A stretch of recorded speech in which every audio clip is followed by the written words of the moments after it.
Pour eux, il y a une façon de faire qui est comme tout le monde. Moi, je leur ai dit, écoutez, laissez-moi revenir l'année prochaine. Ils m'ont dit, c'est maintenant ou jamais, et je suis parti. Au final, je me suis retrouvé en fait avec une chaîne YouTube, avec ce projet, École 42, et faire prof pour pouvoir gagner ma vie. Et c'est pas mon choix d'être en burn-out, c'est pas ce que je veux, j'adore là où je suis. Tu t'es un peu cherché quoi sur ta façon de travailler. Dommage que je l'ai appris en échouant beaucoup, et là, je me dis, mais la chance, elle est incroyable. Bonjour à tous, ravi de vous présenter le Prix du Rêve, le podcast de l'association 42 Entrepreneurs. Donc déjà, je commencerai par dire un grand merci à 42 Paris pour nous avoir laissé tourner ce podcast dans le campus. Donc le Prix du Rêve, c'est quoi? C'est un podcast qui se base sur les échecs et les galères des entrepreneurs. Tout ce qu'on ne vous dit pas, si on ne veut pas vous vendre de strass, de paillettes, on ne veut pas juste parler de ce qui se passe bien, on veut parler de ce qui se passe mal et en fait, qu'est-ce qu'on en apprend? Et du coup, pour ce premier épisode, je suis ravi d'accueillir Samir, CTO de SafeOut, Incubation F. Salut Samir. Salut Taki, ça roule? Super, et toi? Très bien, très bien. Du coup, pour la petite anecdote, si jamais, quand je passais ma piscine pour l'école 42, Samir, il avait fait des vidéos, il avait fait des petites vidéos de vlog sur 42. Du coup, j'avais tout regardé avant. Donc déjà, merci beaucoup pour les vlogs. Déjà, ça m'avait bien aidé. Bah, cool, je suis vraiment content si c'est utile. Enfin, moi, les vidéos, c'est un truc que j'ai créé sur le coup. Sache que les vidéos, moi-même, je les ai jamais regardées. Ah ouais? Ouais, parce qu'en fait, écouter ma voix, je me dis: «Ah, j'aime pas du tout» et au début, quand j'avais commencé à faire le montage moi-même, bah, j'avais pas réussi parce qu'à chaque fois, je coupais trop et je me mettais à refaire la vidéo et du coup, j'avais demandé à un pote, en fait, de faire le montage pour moi et du coup, il faisait le montage et il envoyait directement la vidéo et moi, je les ai jamais vues, en fait. Ok, ok. Bah, en tout cas, moi, je les ai vus et, et merci. Bah, OK, Merci cool. beaucoup. Et du coup, est-ce que tu peux, s'il te plaît, te présenter? Du coup, qu'est-ce que tu as fait? Parcours scolaire, tout ça, lycée, orientation. Tu peux te présenter un peu? De manière générale plutôt ou plutôt genre, Ouais. axé sur Non, le de thème manière de ton générale au début. podcast? Non, d'abord juste de manière générale au début. OK, donc moi je m'appelle, Samir, je suis, CTO de SafeOut. Donc, c'est une startup, qu'on a créée maintenant il y a plus de 3 mois, plus de 6 mois, et qui est 3 mois, 6 mois et qui a plusieurs, qui commence à avoir un peu de traction. Là, on a des premiers clients, on a gagné plusieurs prix. Donc, pour l'instant, c'est le cœur de mon activité. Je suis vraiment, centré sur, créer une startup. Moi, je me définis comme entrepreneur depuis un certain moment. J'ai toujours voulu entreprendre. J'ai eu pas mal de projets qui n'ont pas forcément marché. Mais en tout cas, moi, avant même d'être entrepreneur, je suis même développeur. Et après, j'ai eu un parcours scolaire, voilà, qui a été toujours un peu vers les sciences, vers l'informatique, vers l'ingénierie, ce genre de choses. Mais voilà, ça n'a pas vraiment été une ligne droite. Mais en tout cas, le but, voilà, c'est d'aboutir à un développeur et surtout entrepreneur et aujourd'hui CTO d'une startup. Ouais, parce que du coup, avec tout ça, je pense des échecs, tu en as eu pas mal. Donc je pense qu'on aura pas mal de trucs à discuter.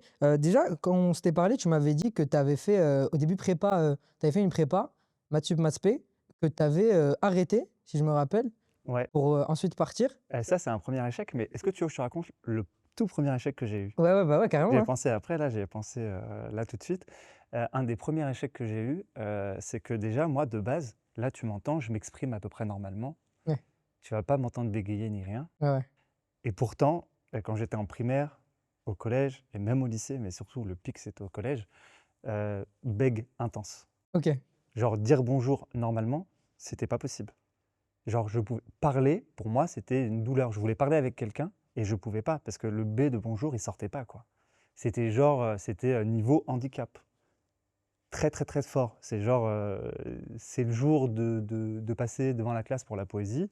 J'arrive pas à sortir un mot, quoi. Je bégaye, il y a rien qui sort, tout le monde rigole. Enfin, c'est vraiment, je pense que c'est un des échecs les plus forts qu'on peut imaginer, de se dire: «On a envie de parler avec des gens, On n'arrive pas. on a envie de communiquer, on a envie de dire des trucs, et en fait, on peut pas et on se retrouve un peu, pas exclu non plus, mais on se retrouve un petit peu, en marge parce qu'au final, l'action la plus simple que fait tout le monde que tout le monde fait sans se poser de questions, et ben, moi, en fait, j'arrive pas à la faire». Mmh. Ouais, putain et du coup, c'est ouf parce que malgré ça, après, tu as commencé à faire tes vidéos. Là, tu as accepté de venir sur le podcast et tout. Donc tu avais quand même besoin de enfin, tu as réussi à surpasser, Ouais, surpasser ce en fait, truc-là, il y a un moment donné, l'échec, il est plus acceptable. Le fait de quand je suis arrivé à 15 ans, 16 ans, je me suis dit: «Mais en fait, ce truc d'être bègue, en fait, ça me va plus du tout Mmh. et maintenant, je vais prendre un focus. Mon objectif dans la vie, maintenant tout le reste on oublie, l'école on oublie tout, on oublie. Maintenant mon seul objectif, c'est de régler ce problème». Et en fait, moi, je pense vraiment que quand tu mets le focus sur quelque chose à fond, à fond, à fond, pendant un certain temps et que tu le fais, voilà, avec passion, avec obsession, avec acharnement, et bah, le truc, en fait, tu finis par y arriver. Et même, c'était vraiment au niveau d'handicap, hein. C'était très fort. Et j'ai pas réussi tout de suite, mais déjà en 6 mois, je pouvais à peu près m'exprimer. C'était horrible, hein. Je parlais comme ça: «Salut!» C'était très dur, c'était OK. pas fluide, mais au moins je pouvais commencer à parler. Et après, après ce qui est fou, c'est que j'ai continué à m'améliorer, jusqu'au moment où je me suis retrouvé à m'exprimer encore mieux que ce que j'aurais imaginé possible, et jusqu'au moment où j'ai commencé même à être prof, après à faire des conférences et à être devant 200 personnes, 300 personnes et à animer une conférence et à me surprendre à avoir un peu de charisme et un peu d'aisance, tu vois, quand je parle. Et ça, pour le Samir de 14 ans, 15 ans, c'était impensable, tu vois. Et c'était déjà genre une première leçon que tu avais appris, ce truc de si on a un échec, bah, en fait, on peut se focus dessus et tout et en fait, c'est pas acceptable. On revient et c'est un truc qui t'a servi, plus tard, Oui, dans ton parcours? ouais, Et que tu as carrément, réutilisé directement? parce que du coup, dès 18 ans, 20 ans, je me suis rendu compte que, ma façon de m'exprimer était plus claire et plus fluide que pas mal de personnes de mon âge, que je côtoyais, tu vois? Et ça, c'était impensable avant, et du coup, je me suis dit: «En fait, finalement, le fait d'être bègue, c'est devenu une force Mmh. derrière», parce que maintenant je parle calmement, Ouais. je parle simplement. C'est pas un choix, c'est une obligation parce que je suis encore bègue. C'est Mmh. pas quelque chose qui est totalement parti. D'ailleurs, des fois, il y a des moments, ça revient, je vais bugger sur un mot. Mais maintenant, en fait, ça m'oblige à prendre le temps, à faire des pauses, et du coup, je pense que dans mon élocution, dans ma façon d'exprimer, je pense que c'est une force. Et de me dire: «Un désavantage, je l'ai transformé en force», c'est trop cool. Et tous les autres peut-être défauts que j'ai, bah, peut-être je vais pouvoir les transformer en force aussi. Donc tout est possible. Et voilà, à 18 ans, 20 ans, se dire que tout est possible, c'est trop cool. Ouais, moi, je suis complètement d'accord avec ça. Je pense carrément que en vrai, on peut travailler sur à peu près tout. On met de l'effort, on itère. Bah, ça va pas marcher du premier coup, mais on réessaye, on réessaye. Ça peut prendre vraiment longtemps, mais je pense qu'il y a quand même je suis quand même un éternel optimiste et je pense qu'il y a toujours moyen que ça finisse bien. Et du coup ouais, Du coup, après, j'ai fait, pour reprendre ta question, parce que je l'ai détournée complètement, je suis allé non, pas dans de une autre souci. direction, je suis désolé. Moi, du coup, j'étais très bon à l'école, a priori, trop bon pour travailler. Du coup, les maths, tout ça, OK. c'était trop. Voilà, donc du coup, avec des maths coefficient 9, où j'avais 19 facilement et j'avais pas trop besoin de travailler. OK, propre. Ouais, propre ou pas, parce qu'en fait, Mmh. du coup, j'arrive en prépa maths. Et j'ai pas Ouais. l'habitude de travailler, j'en ai pas spécialement envie et je préfère sortir et tout, ou je préfère faire d'autres choses en tout cas. Et là, la prépa, c'est vraiment intense et au bout de quelques mois, je dis: «Bah non, en fait, voilà, mes résultats au début, ils étaient pas trop mauvais parce que j'avais quand même une certaine aisance, et au bout d'un moment, ils ont commencé à chuter et je me dis: "Ah non, c'est hors de question que je mette, 2 ans de ma vie ou 3 ans de ma vie entre parenthèses pour entrer dans une école", et donc encore un échec, la prépa maths, je l'ai arrêté avant la fin. Ouais, mais toi, tu l'as vécu comme un échec ou pas? Bah oui, parce que quand même, il faut, tu vois, il faut aller en cours et Ouais. puis au bout d'un moment tu y vas, puis tu commences à y aller juste un peu moins et puis tu parles avec les gens et puis tu parles avec ta famille et puis tu te dis: «Bah ouais, bah là, voilà, mes résultats ils sont pas bons et de toute Mmh. façon, j'ai pas trop envie de continuer donc j'arrête». C'est pas quelque chose de facile Mmh mh. à faire ou à dire. Ouais, ouais, ouais, surtout, ouais, je pense surtout à cet âge-là, où genre tu rentres en prépa, enfin, tu as l'impression que si tu as pas une top école ou si tu vas pas jusqu'au bout et tout, enfin, tu fais rien de ta vie et tout, donc ouais, je pense, c'est un peu compliqué. J'étais aussi passé par la prépa et du coup, après la prépa, qu'est-ce qui s'est passé? Ah, je savais que j'étais intéressé par les sciences et la technique, mais je savais que je voulais pas rester dans un bureau. Mmh. C'est les 2 certitudes. Donc je me suis dit: «Qu'est-ce que je vais faire?» Et je me suis orienté vers un DUT génie civil. Donc génie civil, voilà, c'est le bâtiment, c'est la construction. Je me dis: «Waouh, c'est trop bien, c'est de l'ingénierie». Voilà, il faut être intelligent, il faut réussir à construire quelque chose. En même temps, on reste pas derrière son bureau, on est avec plein de gens qui vont ensemble construire un immeuble, construire un bâtiment, construire un stade.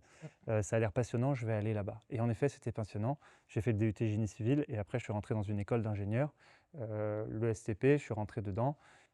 Et ça encore aussi, c'était un échec parce que, bon, j'ai passé longtemps dans l'école, je pense que j'ai eu un peu toutes les compétences d'ingénierie qui vont avec, mais en dernière année, j'ai fait un burn-out de cette école parce que, la façon de travailler ne me convenait pas, parce qu'il y avait beaucoup de tricheries et de petits arrangements qui faisaient que moi je ne me retrouvais pas dans ma façon d'apprendre. Il y avait beaucoup de pression aussi, mais en tout cas, ça a encore été un échec. Imagine le truc. Ouais. T'imagines, tu arrives, tu fais une école d'ingénieur, en plus elle est payante, Mmh. tu fais plusieurs années dedans, tu arrives en dernière année tu fais un gros burn-out, tu travailles énormément, énormément, tu en peux plus, et à un moment tu dois dire: «Bah ouais, en fait, je me lève un matin et non, je veux plus y retourner à ce truc, je veux plus retourner à cette école-là». Mmh. Tu penses que le burn-out, est-ce que tu penses qu'il est venu du fait que tu travaillais beaucoup ou plutôt du fait que tu travaillais beaucoup sur un truc qui en vrai, enfin, te faisait un peu chier quand même? Il est venu de la façon de travailler où en fait ça privilégiait plus de ressortir des connaissances apprises par cœur ou de OK. les écrire sur une feuille et ensuite pour les bien les ressortir en utilisant un système d'archives où tu prends, en fait, c'était plus intelligent d'apprendre par cœur, les archives de 2010 si tu as réussi à les avoir pour ensuite, OK. les copier par cœur plutôt que d'apprendre vraiment le cours. Mmh. Et moi au début j'apprenais vraiment les cours et je trouvais ça passionnant, mais je me retrouvais avec des mauvaises notes. Et pas assez pour valider, donc Ouais. merde quoi. Donc au bout d'un moment, en fait, il faut se plier à ce système parce que c'est lui qui décide si tu vas passer à l'année suivante ou pas. Et ce système, il dit, «Apprends pas les choses bien. Apprends par cœur, en utilisant des systèmes dans lesquels je ne veux pas rentrer dans les détails, mais qui sont à la limite de la triche», tu vois? Et ça, moi, non, je peux le faire un temps, mais le faire pendant des années, au bout d'un moment, mon moral a pris un coup, il y avait plus de sens dans ce que je faisais et c'est même pas un choix. Moi, je voulais continuer, je voulais aller jusqu'au bout, tu vois? Tout le monde me disait et ils ont raison: «Il te reste que 6 mois Samir, accroche-toi, il te reste que 6 mois, Mmh. plus que quelques mois et après tu es diplômé, tu es ingénieur et en plus tu as un bon ingénieur, tu es vraiment scientifique et tout, tu vas le faire, vas-y» et en fait, malgré ça et ben j'arrête, tu vois? Mmh. Ouais, je pense quand même que, ouais, arrêter 6 mois juste avant, c'est quand même ça devait être quand même, vachement dur à avaler. J'avais Ouais. essayé de trouver des portes de sortie en Mmh. parlant avec l'école, mais l'école, elle voulait rien entendre. Pour eux, il y a une façon de faire qui est comme tout le monde. Moi, je leur ai dit: «Écoutez, laissez-moi revenir l'année prochaine, je redouble un peu en avance» et puis voilà. Ils m'ont dit: «C'est maintenant ou jamais» et je suis parti au final. Mmh. C'est pour ça que j'adore 42.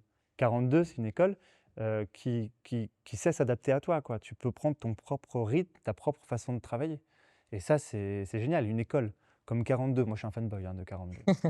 Tu as la carte. L'école, elle est ouverte 7 jours sur 7, Mmh. 24 heures sur 24. Tu vas travailler quand tu veux. Si tu veux y aller à 9 heures du matin pour faire une journée complète, tu peux. Si tu veux y aller à 17 heures, travailler la nuit, tu peux. Si tu ne veux pas venir pendant un mois et revenir avec des projets à rendre, tu peux. Tu es libre et cette liberté-là, je ne l'ai jamais vue, je l'ai jamais eue ailleurs qu'à 42 et donc du coup, j'ai toujours eu du mal à m'adapter à ces systèmes-là. Mmh. Parce que en fait, moi, ce que je comprends de ce que tu me dis, c'est surtout, le vrai problème du système. Parce que le mot que tu as dit et qui je pense qui est vraiment le mot-clé dans toutes ces histoires, c'est le mot «sens». Où en fait, tu te dis: «Mais en fait, je comprends pas, moi, je veux apprendre pour de vrai, j'ai envie d'avoir de bonnes connaissances, j'ai envie de m'investir et en fait, on me laisse pas m'investir et en fait, je dois me conformer comme ça, comme ci, comme ça». Et en fait, c'est un truc qui est revenu assez souvent dans ton parcours, les trucs de il faut se conformer, enfin, juste pour se conformer, c'est pas, enfin, ça passe pas, quoi. C'est exactement ça, c'est ça. C'est vraiment, même si le travail dans lequel je suis, je l'aime, je l'apprécie, je fais des trucs que je trouve cool et tout ça, le fait de le faire d'une façon qui me convient pas, c'est d'une façon, je sais pas, qui est un peu normée, qui est un peu obligatoire, qui est là parce que, bah, voilà, tout le monde fait Ouais, ça ouais. depuis longtemps, et bah, moi, ça va aller un temps, mais ça va pas aller longtemps et pour une école d'ingénieur, voilà, 3 4 ans, c'était trop long. Et C'était trop long. ouais, bah, ouais. Ouais, 100. Et tu dirais que c'est quoi ce que tu as retenu le plus de tout ce passage à ton école d'ingé et le fait d'arrêter l'école d'ingé? Genre maintenant, avec le recul nécessaire que tu as, qu'est-ce que tu en retiens de ce burn-out et d'avoir arrêté l'école? Je pourrais reprocher pas mal de choses à l'école, je pense, mais ce que je retiens le plus, c'est qu'en final, j'aurais pu, avoir plus de résilience. Ça veut dire que j'aurais pu, ne pas me prendre la tête autant et au pire, j'ai des moins bonnes notes et plutôt que de me lancer trop à fond et d'essayer d'y arriver et puis d'un moment, craquer, bah, accepter, bah, que là, voilà, j'ai des notes qui sont en dessous de la moyenne et j'avance quand même et on va voir ce qui se passe. Peut-être j'aurai des rattrapages, peut-être j'aurai ceci et tout ça. Être un peu plus, enfin pendant un moment, par exemple, pour t'illustrer ça, pendant un moment, j'essayais de prendre des bonnes résolutions du genre, Mmh. «À partir de maintenant, je fais 100 pompes tous les jours» ou alors «Je cours tous les jours». Enfin, tu vois, des trucs Ouais, comme ouais. ça et en fait, j'arrivais à le faire pendant 10 jours, 15 jours et après, j'arrêtais et puis je m'en voulais d'avoir arrêté ou parce que j'ai sauté une fois, 2 fois, puis après j'arrêtais complètement. Aujourd'hui, je me dis plus du tout ça et je pense que ça m'aurait aidé à l'époque de savoir ça, au moment où, du coup, j'ai fait ce burn-out pour l'école. Tout ce que je fais maintenant, c'est que je me dis: «Mon intention, c'est ça». Mon intention, c'est de faire du sport trois fois par semaine. Mon intention, c'est de travailler pour ma startup de telle façon et après, bah, finalement, j'ai fait que 2 cette semaine ou j'ai réussi à en faire 4 ou voilà. Mais je vais plus me flageoler, tu vois? C'est mon intention, j'aurais pu me dire à l'époque: «Mon intention, c'est de valider le semestre». Puis je le valide pas, je le valide pas. Pourquoi je me prendrais la tête? C'était pas ma faute, j'ai fait de mon mieux. J'ai pas besoin de me mettre de pression. Si après ça marche pas, ça marche pas et aujourd'hui, je partirais plus avec cet état d'esprit. Mmh. Ça marche pas, c'est pas grave, j'avance. Mmh. Je pense que c'est hyper intéressant puisqu'en plus moi en fait, on vit dans la façon dont les réseaux sont faits, les gens qu'on voit, tout ça, on a l'impression qu'on doit toujours, je sais pas, faire les 10 000 pas, manger tant de calories, faire truc, faire ci, faire machin et en fait, si tu les fais pas, bah, en fait, tu es nul et c'est ta faute et trucs et machin. Alors que voilà, chacun a un peu son histoire personnelle, enfin, chacun a ses galères, des trucs qu'on voit pas et tout et j'étais parti au meet-up de Marc Lou, à Paris. Je sais pas si tu vois c'est qui, Marc Lou? De nom, rapidement, c'est un tech Ouais, qui fait des... c'est ça, il fait plein de sas, Ok, ouais, je vois. il a vendu plein de sas, enfin, il a fait plein de sas et tout Des puis à un moment startups, enfin ouais. des débuts de sites, c'est ça? Ouais, voilà, enfin, il fait des sites, puis après il lance, il voit si ça marche pas, ça marche, il continue, ça marche pas, c'est pas grave, on en refait un autre, et ainsi de suite, ainsi de suite. Et quand j'ai rencontré, il avait dit un truc super intéressant, il avait dit, en fait, le jeu, c'est moi, je me dis, à la fin du mois, je veux avoir sorti mon app. Si moi, j'ai sorti mon app à la fin du mois, j'ai gagné. C'est tout, ça s'arrête là. Il y a pas plus, il y a pas moins, parce qu'après, il y a tellement de trucs qu'on peut pas contrôler et tout. Et c'est vrai que je trouve que c'est dommage, on parle pas assez de tout ce qu'on peut pas contrôler, qui est tout le temps là, mais en fait, on fait comme si on pouvait tout contrôler alors que, bah, c'est pas vrai et du coup, des fois, ça a des mauvaises conséquences sur le moral, quoi. Je te rejoins. Il faut se concentrer sur ce que nous, on aime faire et qu'on sait faire, se donner des objectifs qui sont atteignables et puis Mmh, partager le reste avec quelqu'un d'autre. Là, pour la startup, moi, c'est trop bien parce que mmh, dans mon parcours, il y a un truc que j'ai appris, c'est que vraiment, faire des projets tout seul, c'est compliqué et qu'il y a une partie que moi, j'aime pas trop gérer et que je gère pas très bien, je pense, c'est la vente. mmh, La vente, voilà, c'est pas mon truc. Et donc, du coup, à un moment, j'avais pris une résolution. J'ai fait maintenant, le prochain projet que je le ferai que si on est au moins deux dans l'équipe. Parce que sinon, déjà, ça veut dire que j'ai pas réussi à convertir au moins une personne à mon idée. Donc, si j'arrive pas à en convertir une, comment je vais en convertir beaucoup plus? Et puis, deuxièmement, ce truc de vendre, d'appeler des gens au téléphone, de les convaincre, etc. C'est pas mon truc. C'est mmh, pas mon truc, c'est pas mon truc. Ça veut pas dire que je suis pas un bon entrepreneur. Ça veut juste dire que ma zone de génie, entre guillemets, elle est ailleurs. Et bah, moi, j'ai accepté que ma zone de génie, les trucs que j'aime faire, c'est plutôt vraiment de construire un produit qui sort de ma tête, d'avoir une idée et l'idée, là, voir se concrétiser, mais qu'après, comment elle se vend, j'ai pas de pouvoir dessus. Donc autant le déléguer à quelqu'un d'autre qui, lui, sait faire, ou alors même de ne pas m'en occuper, de passer à mon autre projet parce que c'est ce que j'aime. mmh. Ouais, donc en fait, c'est un peu une façon de faire où, tu te concentres sur ce que toi t'aimes, sur tes points forts et en fait, ce que t'aimes pas et ce que t'as pas envie de faire, en fait, tu te dis plus: «Bah, en fait, non, je dois le faire, discipline, tout ça». Tu dis: «Bah, écoute, Ah moi, oui, je prends non, une non. autre solution. Je vais prendre quelqu'un qui aime bien faire ça, je lui donne et lui, il le fait et voilà, on se complète». Exactement. Ouais, parce qu'en plus, du coup, c'est assez, je trouve que c'est assez sympa parce que entreprendre, lancer une boîte, tout ça, c'est déjà dur. Seul, je pense que c'est quand même un peu tu te sens vite seul finalement, dans Ouais, l'aventure. oui, oui. Déjà, solopreneur, tu te sens très seul, mais même à deux, hein. Au début, quand on vient et qu'on pitch notre projet, on se fait allumer par des gens, quoi. Les Mmh, gens, ils disent, bah non, ça existe déjà, bah non, tatati, tatata. Et nous, on y croit, on est deux et on y croit. Et parce qu'on est deux et parce qu'on y croit, quand il y en a un qui y croit plus, bah l'autre, il y croit et on continue comme ça. Et au bout d'un moment, l'idée, elle émerge. Au bout d'un moment, on a parlé de l'idée à plein de gens. Ça, c'est un truc, je pense, c'est important. Quand on a une idée, il faut en parler au maximum parce mmh, que le fait d'en parler, bah, les gens, ils nous cassent l'idée et c'est trop bien parce que du coup, on trouve des contre-arguments. Et maintenant, je suis à peu près sûr que, là, c'est pas le but du podcast, mais que si on parlait spécifiquement de Safe Out, on pourrait parler pendant 1 heure dessus. Tu pourrais me poser toutes les questions que tu veux sur l'entreprise pour me piéger. J'aurai réponse à tout parce qu'en fait, ça fait des mois et des mois qu'on essaie de toujours trouver les points qui vont pas. Beaucoup de gens m'ont critiqué sur le truc, beaucoup de gens ont essayé de pointer ça, et maintenant on a réponse à tout et on sait que le truc il est solide. Mais ça vient avec le temps mmh. et c'est beaucoup plus dur à faire tout seul. Le fait qu'on soit deux dans ces moments-là, c- pour construire tout le discours, tout le narratif, pour construire tout le projet, Mmh. c'est beaucoup, beaucoup mieux. Ouais et du coup, je trouve ça ce que je trouve intéressant, ce que tu dis, c'est, tu sais, cette idée de quand on a une idée et on pense que ça va marcher, genre par réflexe, les gens veulent pas trop partager. Puis ils disent: «Ouais, on va peut-être me la voler, truc, machin et tout». Bon, je pense que c'est maintenant une idée qui existe un peu moins parce que tout le monde enfin, la majorité des gens savent que ce qui compte surtout, c'est l'exécution, comment tu fais, tout ça, tout ça. Mais moi, j'avais pas pensé à ce truc-là de en fait, tu donnes ton idée, comme ça, en fait, on te détruit ton idée petit à petit et toi, au fur et à mesure, tu la reconstruis, tu la reconstruis, tu la reconstruis jusqu'à, en fait, avoir un truc vraiment solide où là, tu te dis: «OK, là, vous avez plus grand chose à dire, Ah sur non, mon idée», il y a genre. eu une grande étape dans l'avancée de la startup, c'est le moment où on a fait le hackathon de Vierzon avec le milliardaire Éric Larchevêque, Vous le avez gagné patron. d'ailleurs, On a fini par le gagner. Trop Franchement, bien, c'était une aventure incroyable de voir notre nom trop s'afficher. stylé. J'étais sûr qu'on n'avait pas gagné, moi, tu vois? Ouais, ouais. Il y avait plein de projets, il y avait plein de choses. En plus, ce qu'il faut savoir justement, c'est que nous, quand on avait pitché, en fait, on a passé tout le week-end à pitcher notre idée à fond, à tout le monde, à tout le monde, à tout le monde. Au tout début, ça s'était bien passé et puis après, en fait, on a pitché à des gens qui sont entrepreneurs depuis très longtemps, qui ont beaucoup d'expérience et parfois qui ont beaucoup d'expérience non seulement dans la blockchain, mais nous, la blockchain, il n'y a pas que ça, il y a beaucoup d'autres choses. Ces gens étaient beaucoup plus experts que nous dans le domaine dans lequel on voulait rentrer. Et donc, du coup, ils nous ont défoncé, défoncé, défoncé. Il y a même un moment où on se disait: «Ah, mais putain, c'est fou, tout le monde nous redit ça, nous, Mmh. nous on comprend pas», enfin, etc. Et au bout d'un moment, on a reconstruit le discours. Sur ce week-end-là, on a reconstruit le truc. Et finalement, quand on l'a pitché à la toute fin, bah, c'était pas le même discours que 2 jours avant. Parce que à ce moment-là, on avait rencontré des grands entrepreneurs qui ont vraiment beaucoup d'expérience et qui nous ont cassé le truc. Et quand on est arrivé, on avait un autre discours.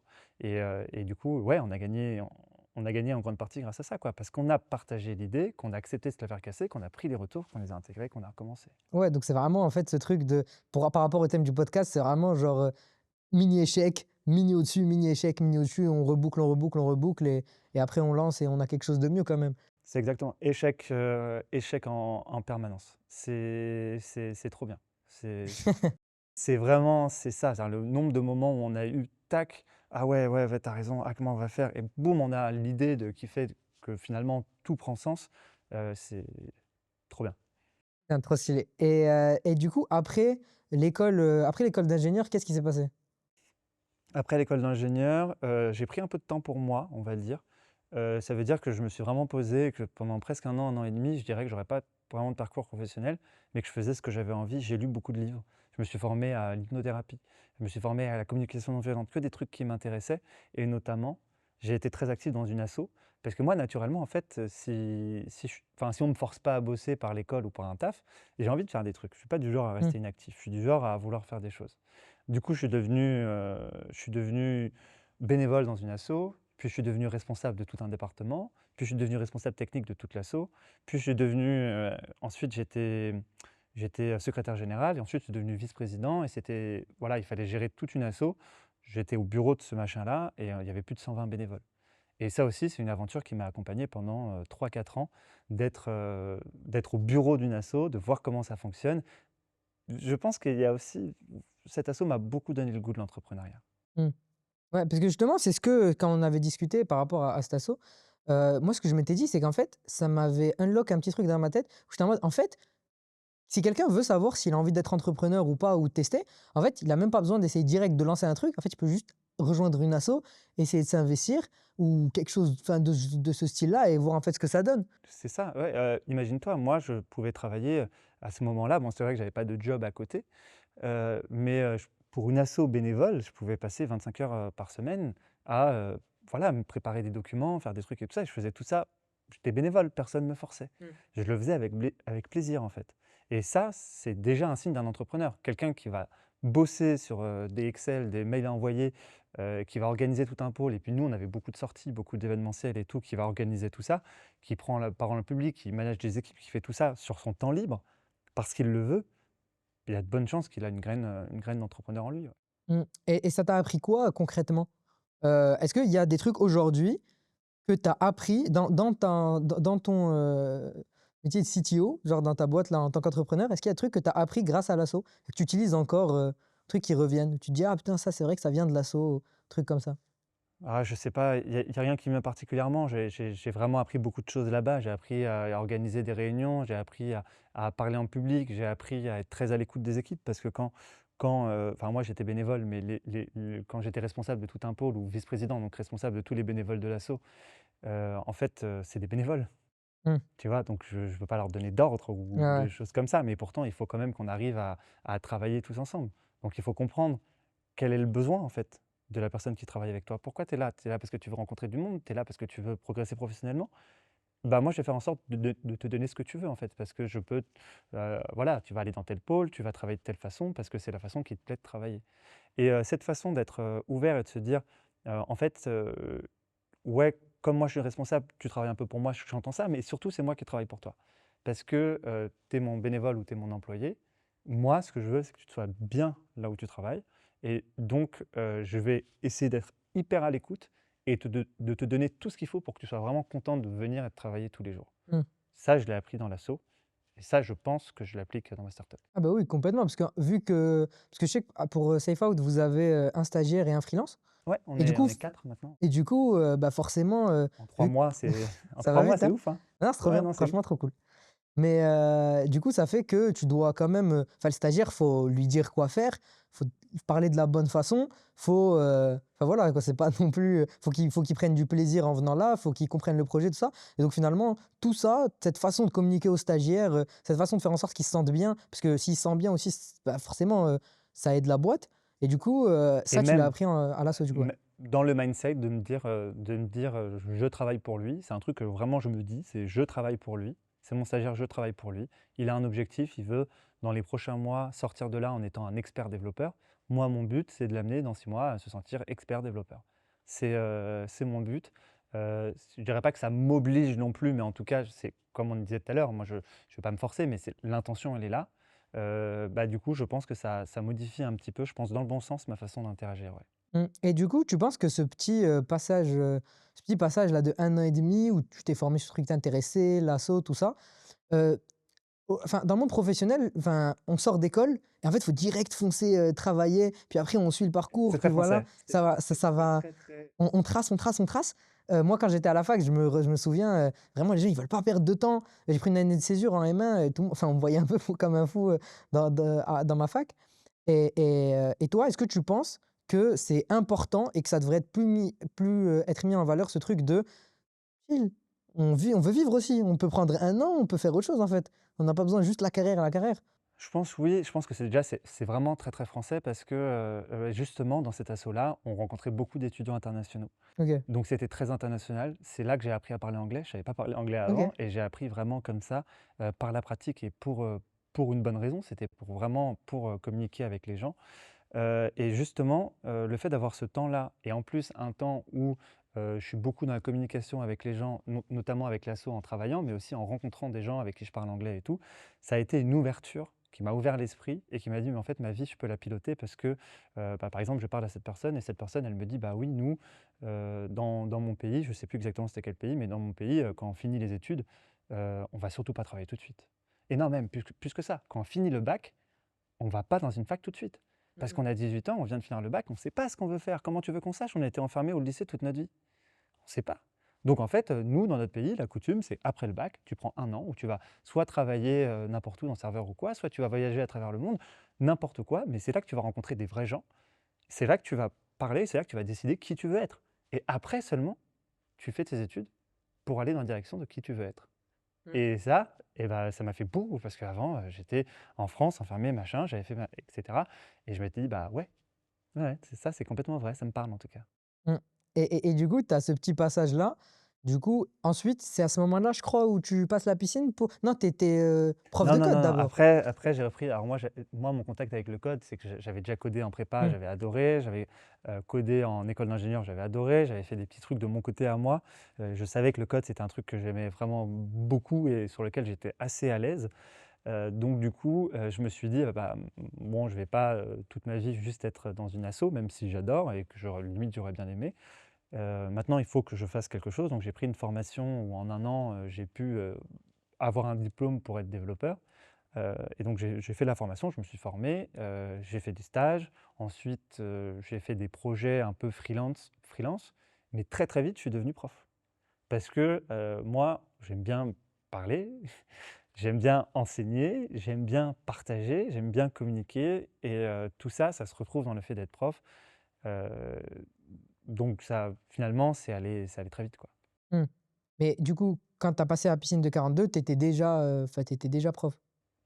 Quand j'ai passé oui, OK, ouais. ouais, ouais, quand j'ai passé la piscine de 42, ça fait déjà peut-être 4 ans ou 5 ans que je Mmh. codais, entre projets freelance et 3 ans de prof, je pense, à peu près. OK, ouais, donc tu fais la piscine, tu as été pris à 42, félicitations, bravo, tout ça et là, tu as kiffé, tu kiffé vraiment la pédagogie, 42? Je m'attendais pas à rester dans 42. Je crois que je le dis dans mes vidéos, mais je m'attendais pas à rester parce que moi j'étais venu, je me suis dit: «Mais c'est trop bien 42». Moi, je connais Python, je connais JavaScript, je connais PHP, je connais HTML, je connais plein de choses, je connais WordPress. J'ai un parcours de full stack qui est plutôt bien, je suis content. Mais je connais pas le C, je connais pas le bas niveau. Ça m'handicape pas vraiment dans mon travail, mais je suis curieux, donc j'ai envie de connaître ça. J'entends, on me dit dans l'oreillette, entre guillemets, on me dit qu'il y a un mois de cours gratuit pour apprendre du C dans une super école d'informatique. Un mois de cours gratuit, ça m'a l'air trop beau, tu vois. Ouais. Mais je m'inscris, je suis pris à la piscine, je vais à la piscine et je me dis, je vais faire ce mois-là, puis après, je vais retourner à ma vie, quoi. Je vais retourner bosser. À ce moment-là, je gagne ma vie en tant que micro-entrepreneur. Mm. Je suis auto-entrepreneur, je travaille comme ça et tout va bien, tu vois.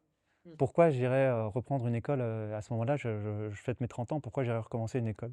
Bah non, je suis tombé amoureux de l'école, c'est trop bien, on a la carte, l'école est ouverte 7 jours sur 7, 24 heures sur 24, les gens sont trop sympas, et je peux apprendre à mon rythme, à ma manière. Non, non, non, je vais rester dans cette école. Mm.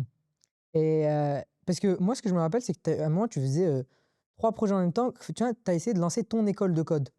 Ouais, alors en fait, avec les vidéos YouTube, moi je voulais continuer les vidéos YouTube Mhm. et je me disais, j'avais mon propre concept d'école parce que j'avais beaucoup d'étudiants qui même parfois pleuraient pendant les cours parce qu'ils trouvaient que c'était trop dur. Moi, j'ai beaucoup été prof dans des écoles de reconversion professionnelle, tu vois? Et des élèves trouvaient que c'était très dur et je me rendais compte que certains n'étaient pas à leur place. Il y en a qui étaient dans mes cours de code parce qu'ils étaient intéressés au design. Bah ouais, bah non, c'est pas tout à fait là. Ouais, non, c'est pas exactement ça. C'est ça. Et en fait, il y en a qui étaient là, alors qu'ils avaient un niveau trop avancé. Ils voulaient faire de l'algorithmie pure et ils faisaient du full stack avec moi, mais eux, ils voulaient faire du C, quoi. Donc, eux, encore une fois, ils n'étaient pas au même endroit. Bah, du coup, moi, je me suis dit, je vais créer une école où les gens ils pourront venir et pendant un mois, tester différents trucs. Et après, moi, avec mon expérience des différentes écoles dans lesquelles je vais travailler, je pourrais leur dire, bah, celle-là, elle te convient mieux, tel parcours, il te convient mieux, tel parcours, il te convient mieux. C'était ça un petit peu l'idée. Et j'ai commencé à la développer. Et au bout d'un moment, je me suis retrouvé en fait avec une chaîne YouTube, avec ce projet, avec École 42 et faire prof pour pouvoir gagner ma vie. En fait, il y avait trop de choses en même temps. Et encore une fois, ça a été un échec.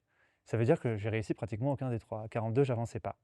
Les vidéos YouTube, j'arrivais plus à les sortir. Le projet d'école, j'arrivais plus à l'avancer, même si j'avais fait déjà 2 formations qui étaient prêtes, j'arrivais plus à vraiment continuer à avancer. Et au bout d'un moment, bah, trop de projets en même temps. Et surtout le loyer, j'ai dû arrêter. Moi, je trouve qu'il y a 2 trucs intéressants là-dedans. C'est que, les gens qui ont envie de faire des trucs, qui sont passionnés, qui machin, hem, ils ont souvent tendance à, s'éparpiller. Il y a trop de trucs, on veut faire trop de trucs. Un, 2, 3, 3 trucs en même temps, 4 trucs en même temps et heu et en fait, j'ai l'impression que ça finit souvent comme ça. Donc est-ce que tu penses, déjà première question, que, le quand on veut faire un truc, mieux vaut, se focus sur un truc et mettre genre vraiment pondérer ses objectifs en mode ça c'est le plus important, ça c'est le deuxième plus important, c'est le troisième plus important. Enfin, comment est-ce que tu penses qu'il faut pas faire 3 projets en même temps ou Alors, qu'on je peut? dirais que ça dépend les gens. Peut-être qu'il y en a qui peuvent, on est tous vraiment très différents. Moi, ce que je peux dire, c'est que par rapport à moi, maintenant, j'ai une façon de travailler qui est beaucoup plus cadrée. Je considère que dire oui à quelque chose, c'est dire non à beaucoup d'autres. Mmh. Tu vois? Donc maintenant, même si c'est un peu compliqué, oui, j'ai plein de projets et franchement, là, j'ai le projet Safe Out qui marche très, très bien, mais j'en ai plein d'autres en tête. Mais non, je leur dis non à eux, je me concentre sur celui-là. Et maintenant, je travaille même par période où je me dis, bah, cette période-là, j'ai tel objectif et je m'y tiens parce que je pense qu'on ne peut pas tous les jours se remettre en question et on ne peut pas tous les jours se dire qu'est-ce que je devrais faire, ce projet-là ou ce projet-là ou ces projets-là. Non, il y a des périodes où tu fais un choix et ce choix, pendant un certain temps, eh ben, tu le gardes, même si c'est une mauvaise direction, tu le gardes et tu vas jusqu'au bout de ce machin-là. Et une fois que tu as fini, eh ben, tu te reposes la question, maintenant je fais quoi? C'est quoi ma priorité pour les 3 prochains mois? Mmh. Et là, moi, c'est clairement, c'est mon but. Maintenant, c'est ma façon de travailler. Je prends qu'un projet, max 2 à la fois, c'est tout. Mmh. Ouais, du coup, en fait, tu as un peu testé, enfin, dans le sens, tu as un peu testé, tu t'es un peu cherché, quoi, sur ta façon de travailler. Tu as testé, tu as dit: «J'ai fait 3 projets, ça marche pas. OK, qu'est-ce que j'en retiens?» «Je retiens que c'est pas pour moi. Moi, je garde mon focus sur un truc. À la fin, je regarde et j'itère». C'est ça. C'est dommage que je l'ai appris en échouant beaucoup, mais maintenant, je sais que c'est ça qu'il faut que je fasse et que je sais que c'est ça qui marche. Mmh. Mais il y a aussi un deuxième truc que je trouvais intéressant dans ta réponse, c'est quand tu as dit, du coup que, bah, il y a aussi un loyer à payer, il y a aussi, enfin des charges à payer, enfin il y a aussi une vie et du coup, des fois on peut rêver, on peut dire: «Ah j'ai envie de faire ci, j'ai envie de faire ça, j'ai envie de faire ça», mais il y a toujours une réalité à la fin du mois, même pas à la vraiment à la fin du mois qui est, bah, il y a un loyer à payer quoi. En fait, ça dépend. Peut-être ça dépend des gens et des situations. S'il y en a qui nous écoutent là et qui ont la chance vraiment de ne pas avoir à se poser de questions sur le loyer ou quoi, peut-être Mmh, parce qu'ils sont chez leurs parents, peut-être parce qu'ils ont un petit peu d'argent de côté ou ce genre de choses. Mais c'est voilà, maintenant en startup, on utilise le mot runway, on dit qu'une startup elle a un certain runway, c'est l'argent qu'elle a pour survivre tant de temps. OK. Et ben, en fait, on peut faire ça à l'échelle personnelle aussi. Tu as combien d'argent sur ton compte ou par ta vie en général? Tu as combien de runway où tu peux te dire: «Bah, sans travailler, sans ramener d'argent, je peux tenir?» Et si tu as un runway de 2 ans, 3 ans, et bah, trop cool. C'est une chance incroyable. Il y a pas tout le monde qui a ça. C'est l'occasion de faire des projets, c'est l'occasion d'avancer, c'est l'occasion de faire des tests et qui vont pas aboutir et on s'en fout parce qu'on aura appris plein de choses. Mais quand on a la pression, qu'on se dit: «Bah, ouais, bah, le loyer, il va tomber, j'ai des charges et tout ça et en fait, là, le projet que je suis en train de faire, bah, il faut qu'il marche parce que s'il marche pas, bah, j'aurai plus d'argent et il faudra que je retourne travailler». Puis ça prend un certain temps de retrouver, même en freelance, il faut retrouver des missions, machin et cetera. C'est l'affaire de plusieurs mois. Et bah, du coup, ça met une pression et je pense que cette pression, elle est contre-productive. Peut-être que encore une fois, ça dépend des gens. Peut-être qu'il y a des Mmh. gens, ça les aide. Moi, ça m'aide pas de savoir, enfin, moi, je sais très bien que, voilà, quand j'avais du runway et que j'étais en association, j'ai fait un travail, je pense, formidable. J'étais l'esprit libre et je travaillais par passion et j'ai fait un super travail. Par contre, sous pression, je pense que Mmh. je fais un moins bon travail. Mmh. Et surtout, bah, moi, j'étais dans ce cas-là où à un moment, il fallait que je fasse de rentrer de l'argent, donc j'ai tout arrêté et j'ai travaillé comme prof pour faire rentrer de l'argent. J'ai fait rentrer de l'argent. Après, j'ai fait des efforts pour pour prendre un crédit et Mmh. quand j'ai eu un crédit, j'ai pu me concentrer sur ce que je voulais vraiment faire, donc j'ai choisi 42. Je me suis concentré sur 42. J'ai fait le tronc commun de 42 et j'étais seulement focus là-dessus et c'est pour ça que j'ai pu le faire, en pas si longtemps, on va dire. Ouais, parce qu'en fait, le truc, vraiment intéressant, c'est cette notion de moi.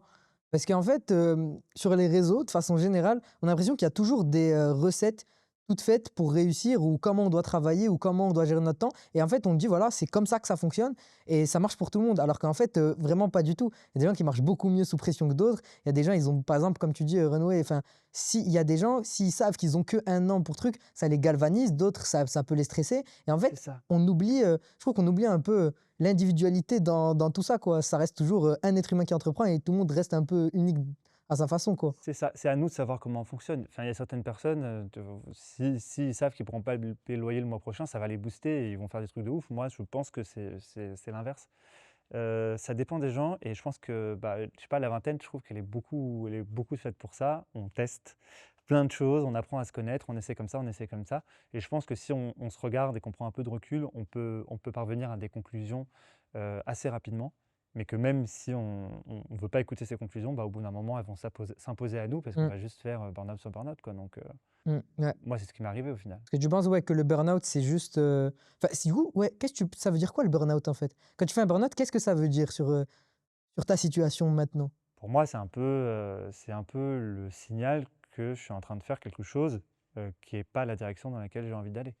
J'ai envie enfin je j'apprends des trucs que j'ai pas envie d'apprendre et je vais dans une direction qui est pas la même que ma boussole interne. Ma boussole Mmh, interne, elle me dit: «Fais de l'entrepreneuriat, travaille encore plus dans cet asso, va dans cette direction» et l'école, me dit: «Travaille cette matière, de manière, complètement, nulle et arbitraire qui va pas t'apprendre quoi que ce soit, et bah, fais ça» et du coup, je me force à aller dans cette direction-là alors que j'ai envie d'aller ailleurs et ça va un temps et je pense qu'il faut le faire de temps en temps. Il faut, voilà, il y a des petits impératifs qu'on a, mais si ça dure trop longtemps, bah, moi, j'ai pas une très grande résistance à ça et ma boussole interne, elle va reprendre le relais très vite. mmh et du coup, après tu as fini le tronc commun de 42, tu as fait un stage normalement pour, valider le tronc commun peut-être, je pense?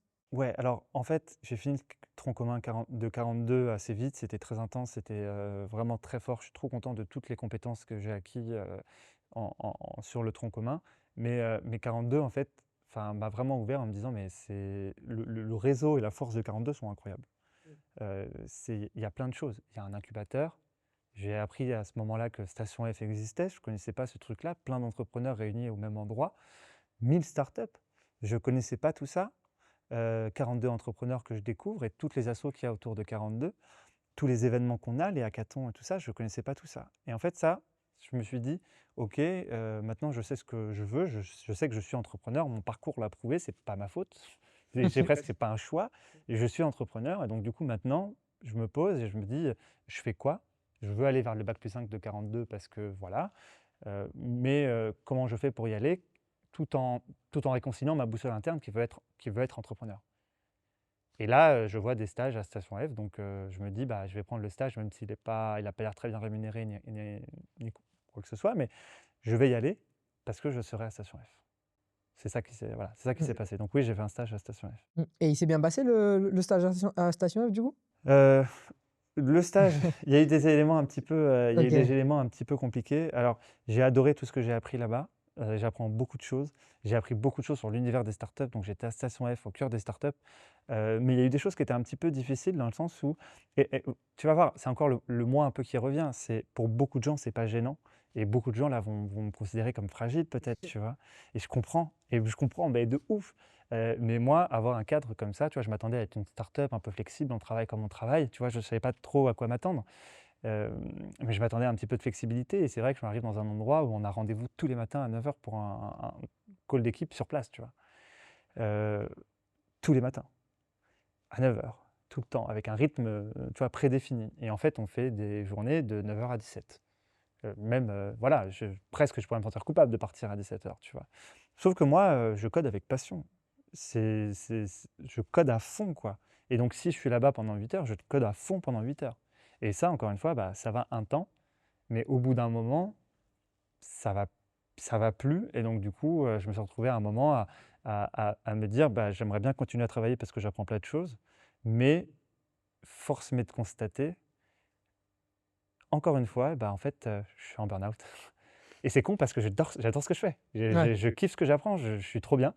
Mais merde quoi, ça fait que 2 mois et je suis encore en start-up et c'est pas mon choix d'être, dans je suis encore en burn-out et c'est pas mon choix d'être en burn-out, c'est pas ce que je veux, j'adore là où je suis. Tu vois la contradiction? Ouais, ouais. Et le truc, il est pas facile à vivre parce que je veux, mais je suis en burn-out et c'est pas mon choix. Mais là, maintenant parce que ça, c'était à combien de temps à peu près? C'était, il y a 1 an. OK, ouais, et du coup, enfin, parce que je pense le 1er truc qu'on a dit sur le burn-out la boussole interne qui va là, le quotidien qui lui va là, je pense que c'est assez facilement du coup on se dit: «OK, bon, je comprends le burn-out», mais là, à ton avis, si tu regardes là, tu es dans un endroit que tu kiffais, pourquoi? Pourquoi ce burn-out et qu'est-ce que ça t'a appris, encore une fois, de Alors, faire un burn-out comme il ça? y a plusieurs choses. Déjà, c'est que moi, pour moi, la flexibilité de travail, c'est important. Mmh. Je le vois maintenant que je suis mon propre patron, en faisant partie des fondateurs de la startup, je peux évidemment choisir mes horaires. Je vois que je travaille beaucoup, mais que je travaille sur mes horaires à moi. Ça veut dire que, voilà, moi, je peux faire des journées où, je vais commencer à midi et je peux être encore à minuit en fait. Même à Station F, tu vois? En Station F, c'est comme 42, c'est ouvert 7 jours sur 7, 24 heures sur 24, donc c'est trop bien. Ça veut dire que, voilà, il y a des moments, je vais arriver le matin à 9 heures, mais si je sens qu'à 13 heures, je suis, épuisé et que je peux plus bosser, bah, je vais faire 1 heure ou 2 de méditation, puis je vais m'y remettre. Ou alors je vais rentrer chez moi si vraiment c'est le truc, parce que finalement, bah, moi samedi et dimanche, je travaille. Tu vois ce que je veux dire? Mmh mh. Là, le fait d'écouter son rythme, de vraiment écouter mon rythme, ça fait que je travaille beaucoup plus qu'avant parce que je m'autorise à m'écouter moi-même et Mmh. ça, c'est quelque chose de très important pour moi et le deuxième truc, c'est aussi le sens. Parce que j'avais l'impression, il y a des moments, de coder des trucs dans une direction où si c'est moi qui avait été l'architecte du site et de la façon de travailler, j'aurais pas fait ça comme ça, Mmh. tu vois? Ouais, je comprends, ouais. Et du coup, j'ai l'impression de coder des choses qui sont pas forcément de la force et de la qualité que moi j'aurais aimé et on retrouve le sens, ça veut dire que je peux travailler pendant longtemps sur un truc où je sens que c'est utile et que ça fait une différence. Mais quand je code quelque chose et je me dis: «C'est pas ce que j'aurais dû coder, je suis en train de produire du code de moins bonne qualité» et en plus je me demande si voilà, si je vais enfin, est-ce que c'est vraiment bien ce que je fais? Je suis pas sûr. Bah, à ce moment-là, il y a moins de sens et à ce moment-là, ça devient plus dur pour moi de bosser comme il faut, ouais. Mmh. Ouais, donc en fait, ce que tu as encore appris avec ça, c'est que vraiment, en fait, il faut que en fait, tu peux pas être autre chose qu'entrepreneur. Ouais, finalement, oui. Finalement, Ouais, c'est un peu ouais, ça la c'est conclusion, quoi. il faut ouvrir des guillemets parce qu'en fait, je sais pas, ça se trouve, je te dis ça, dans 3 ans, je suis en CDI dans un Mmh. endroit où ils me laissent bosser comme je veux. Ouais. Après, freelance, c'est bien aussi parce que freelance, voilà, il faut rendre, ce qu'on produit, mais on peut travailler, le samedi, le dimanche, on peut travailler, la nuit, on n'est pas enfin, on peut, en freelance, on peut travailler comme nous-mêmes, on a vraiment envie de travailler. Mais Mmh. ce que je sais, en tout cas, c'est que travailler dans un cadre, rigide, avec des horaires fixes et avec, des tâches à réaliser qu'on me donne et que moi je peux pas trop discuter, c'est clairement un non. C'est clairement quelque chose que je peux, pour l'instant en tout cas, que je peux pas faire. Et clairement, l'entrepreneuriat, c'est quelque chose dans lequel je pense que je m'épanouis, ouais. Et du coup, tu as quand même fait, pas mal de trucs, du coup là, tu es encore en train de en fait, tu crées, Safe Out. Est-ce que dans tout ça, un truc dont je pense que tous ceux qui entreprennent, vivent, mais je trouve dont on parle peut-être pas assez, c'est, la pression de l'entourage. Et est-ce que ça, tu l'as ressenti? Parce qu'en fait, quand on veut lancer quelque chose, et du coup on doit en vivre, et tout ce que ça implique, en fait, en général, on a une pression, même des fois, mais ils font pas exprès, on a une pression de l'entourage qui enfin, ils attendent que ça marche, ils attendent que truc et du coup, des fois, c'est un peu compliqué. Est-ce que ça, tu l'as senti? C'est un truc que tu as vécu ou pas spécialement? Oui, je dirais même que mon 1er entourage, c'est moi-même. C'est moi, OK. en fait, l'air de rien, qui me met une pression, sans même qu'on me la mette, quoi. Mmh. C'est: «Attends, normalement, le chemin normal, voilà, je suis quand même un bon développeur et tout, normalement, je pourrais, moi-même être en CDI, bien payé quelque part. Qu'est-ce que je suis en train de faire là? Essayer de construire un autre truc, en train de faire ça, en train de redevenir étudiant à 30 ans alors que j'en avais pas besoin. Enfin, pourquoi je fais tous ces trucs-là alors que moi-même déjà, je me mets cette pression-là?» Mmh. Donc à partir de ce moment-là, je ne peux pas trop reprocher aux autres de me la mettre. Ensuite, moi, j'ai de la chance, j'ai ma mère qui me soutient dans tous les cas, et j'ai une fratrie aussi, des frères et sœurs qui me soutiennent dans tous les cas, même Trop bien. pas forcément besoin de comprendre ce que je fais, ils Ouais, ouais. sont toujours vas-y, fonce, va finir par y arriver, c'est trop bien, c'est trop cool, machin. Après, c'est vrai que je peux même pas lui reprocher, mais mon père me met un peu une pression sans le vouloir, Mmh. parce que bah, ce que j'ai dit au début, que moi je pense, et bah, lui il le pense aussi, il y a encore plus fort. C'est bah ouais, tu es un développeur talentueux qui pourrait trouver un bon travail dans une bonne boîte, avoir un CDI, prendre un crédit, acheter un appart, reprendre notre crédit, prendre un autre appart et Mmh bien mh. t'en sortir dans la vie. Pourquoi là tu es là en train de redevenir étudiant? Pourquoi tu es là, tu fais ça? Pourquoi tu es là et tu fais ça? Et en plus tu fais des burn-out encore et encore et encore. Pourquoi tous ces trucs-là? Ouais, il y a une petite pression là-dessus, mais c'est vrai que je peux pas forcément lui en vouloir parce que je me la Mmh. mets aussi. Ouais, bien sûr. Mais c'est vrai que c'est un point en plus, ouais. Ouais. Ouais, franchement, c'est quand même un truc que, enfin, à peu près tout le monde vit quand, enfin, on veut lancer quelque chose, il y a toujours la famille, enfin, il y a toujours tout ça et du coup, là, maintenant Safe Out, je pense que c'est, l'épisode le plus positif de tout ça. Comment ça se passe? Ouais, d'abord ça a commencé en fait, quand j'ai fini le tronc commun de 42, Mmh. je me suis dit: «Je vais allez, pendant le mois de février, je me fais un kiff». C'est, fini la productivité, fini de travailler sur des trucs. Je viens de rendre mon tronc commun. En février, c'est mon cadeau. Je vais juste faire tuteur de piscine à 42, Mmh. retrouver un peu ce côté asso que j'aime bien, parler à des gens, aider des gens un peu toute la journée, et ça sans aucun objectif, sans aucune productivité, sans aucun but. Je vais juste faire ça. Je l'ai mérité. Ça fait des années que je travaille dur, je l'ai mérité. Donc je me suis offert ça et à ce moment-là, j'ai rencontré, Jean-Alexandre, passionné, déjà qui m'a reconnu grâce aux vidéos YouTube, Mmh. mais aussi qui est vraiment passionné d'entrepreneuriat et qui adore parler d'entrepreneuriat avec moi.